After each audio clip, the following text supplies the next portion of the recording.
We are very excited. Speaking of the International Space Station, time to talk to a guy who spent a little time on the International Space Station, Jackie. We're talking about our good friend, Astronaut Clayton Anderson, because there's so many things going on talking about space over the past couple of weeks. Good morning, sir. How are you? Good morning, guys. I'm great. How are you? We're wonderful. So where exactly are you right now, Clayton? I am in my home in League City, Texas, southeast of Houston by about 25 miles. Okay. That well, is awesome. We appreciate you joining us via Skype this morning on Iowa Live. And there's been a lot of news in the world of space, especially when everyone's kind of amping up for a big 50th anniversary later on this summer, to be specific. But what can you tell us when it comes to the news in space these days? Well, there's lots of cool stuff going on that isn't necessarily surrounding the United States space program. The Chinese just put a probe on the backside of the moon, the far side of the moon, which is pretty exciting. The U.S. has sent some probes outside of our solar system, which is very cool.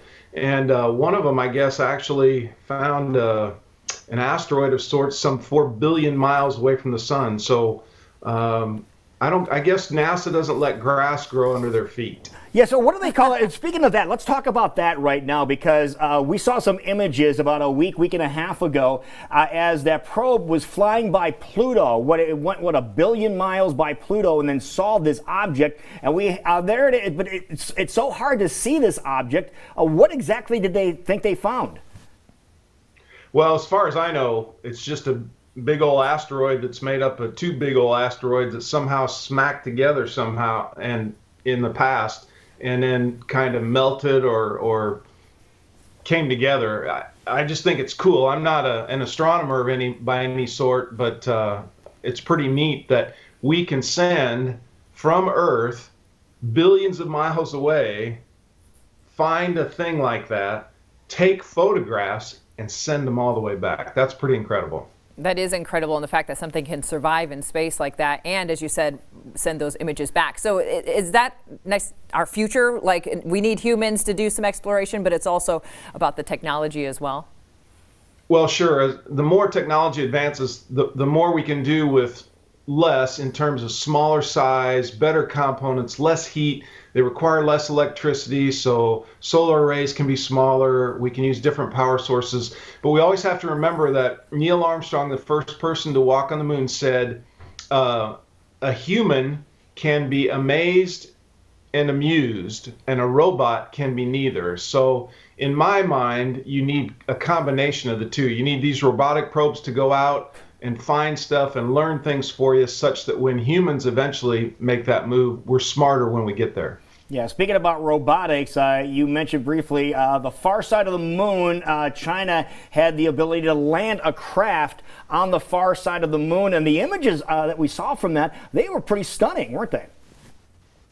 Yeah, I've only seen a couple, but they were impressive, and congratulations to the Chinese. I think that their space program is growing and burgeoning, and I personally think that the United States needs to start reaching out to the Chinese and saying, hey, let's partner in space. I'm a firm believer that that would be a nice, easy move, or maybe not easy, but a move toward partnership with them helps to minimize the odds that we ever fight them on the ground or in space. So I was just going to ask you, Clayton, is this a competition? Are we getting envious now and be like, well, they got there now. We got to get back because it's been 50 years. Like, is there a certain way that we can work together? Like, obviously, I've seen American astronauts and cosmonauts working together on missions and stuff. Do we cross borders and lines when we're able to look at space as a whole? Well, I think that the Russian-American partnership is a huge and a positive example of how we can work together. Even though, in the past, Russia and the United States have been enemies, but now we're working together in space. Our cosmonauts and astronauts train together. They live together. I think it's a great thing, and I would like to see us do it with China. Now, I understand that there are laws in place that don't allow us to partner with Chinese since they're a communist country and all that good stuff. But you can change that. We did it with Russia. We changed these agreements that we had to allow us to further partner with them. We can do the exact same thing with China, and I think it's about time, because I worry about what they're going to be capable of doing.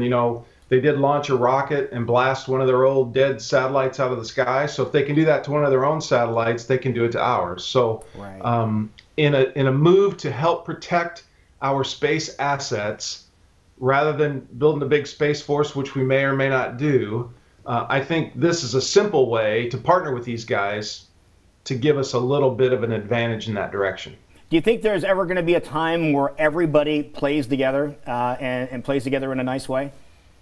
Well, that's a great question. And I was talking yesterday in New York City to a Fox News program where the same question came up. And, you know, I want world peace, too. I want the United Federation of Planets, just like Captain Kirk from Iowa had, you know, back in the 60s.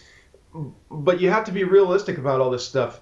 As long as there's a single country with assets that wants something we have or something someone else has, there's always going to be conflict. And if there's always going to be conflict, you have to be ready for that conflict. You have to protect your assets. You have to protect your people. So while I would love to have world peace, you know, I don't see it happening anytime soon.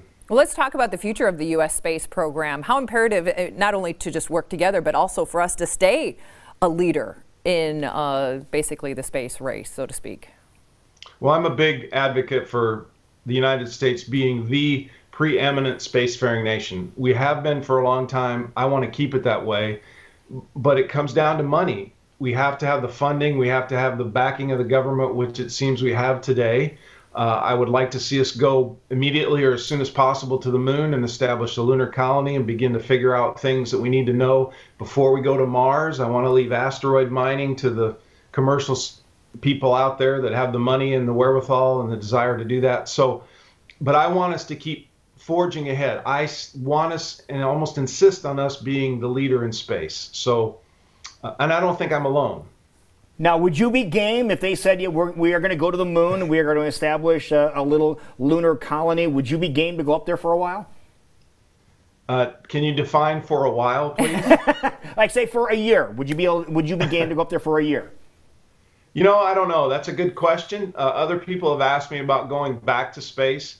You know, I've been retired since 2013. I think I'm in good enough physical condition to do that sort of thing, but it would be a family choice. We'd have to have a big caucus. I've got a son in graduate school. I got a daughter who's a senior in high school and a wife that still works at NASA at the Johnson Space Center. So it's intriguing.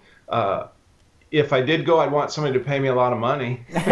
Of course. And speaking of getting paid a lot of money, you get paid a little bit of money to come back here to Iowa State University. When's your next return trip to Iowa State? Well, this week we're in the process of figuring out what my spring schedule will be.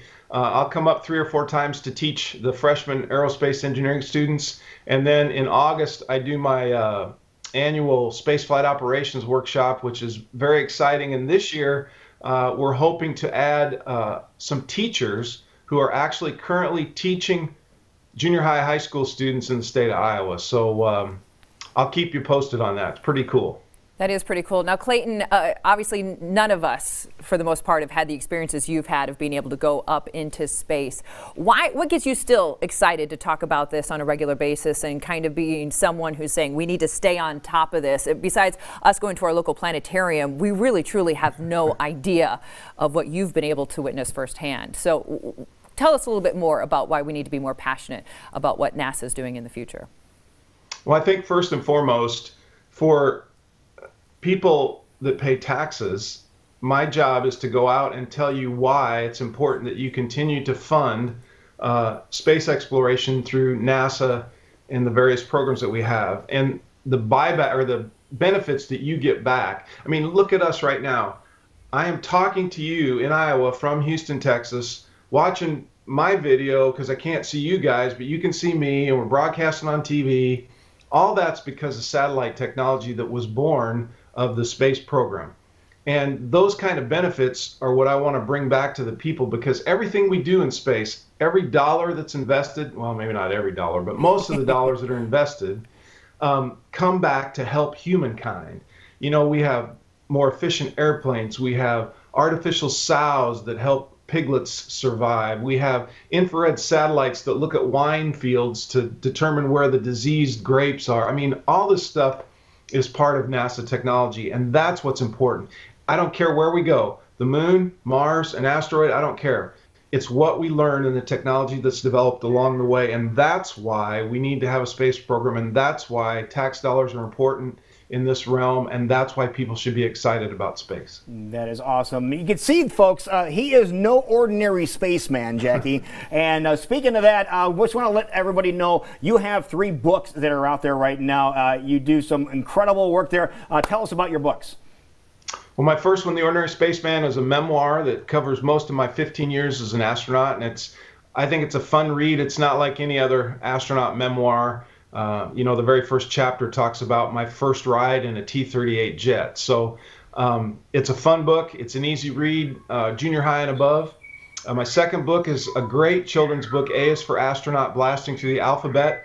Very excited about that one. Great illustrations, poetry inside that talks about everything from astronauts to blasting off to Zulu time, with information on the sidebars that help older kids learn as they grow in vocabulary and reading ability. And then my third book is It's a Question of Space. And a lot of people pose questions to me, just like you have today, on the internet. And I've been answering those questions for several years. And I created my first book, It's a Question of Space. And I'm working on volume 2. I just submitted that manuscript to the publisher, so I'm excited about that. And also, Sleeping Bear Press and I are negotiating for my second children's book, A Walk in Outer Space. So cool things are happening. Absolutely. Speaking of cool things, the 50th anniversary of the official moon landing is coming up this summer. Do you have any plans, celebrations that you're going to be a part of? You know, I don't have anything specific except that in my home church in Webster, Texas, Webster Presbyterian, where some of the original astronauts attended and also did the first communion on the surface of the moon, they've asked me to be the speaker in church on Lunar Communion Sunday, which comes up this July. So I'm excited about that. There are other things that are happening that really haven't been finalized yet. I imagine I'll be getting calls to go somewhere to do something, but it's a great time to be involved in space, and it's a great time for us to look back on that milestone of putting humans on the moon, but now moving forward and doing it again and keeping them there for a while. There you go. You know, Clayton Anderson, thank you so much for taking time to talk to us here today. Now, you're also a lot of fun to follow on social media, so why don't you tell everybody how they can follow you on social media? You can follow me as Astro_Clay on Twitter, at Astro_Clay. You can find me on Facebook, Astro Clay, and you can find me on Instagram as Astro Clay. So, and Quora.com as well. That's the question and answer website. So I would encourage people to look me up at www.astroclay.com and check out what we've got out there. And I hope you'll follow along and buy lots of copies of my book. There you go. That is perfect. Clayton Anderson, thank you so much. And when you come back to Central Iowa, you're coming on the program. Is that a deal? Guaranteed. I'd love to. All right, buddy. Thank you very much.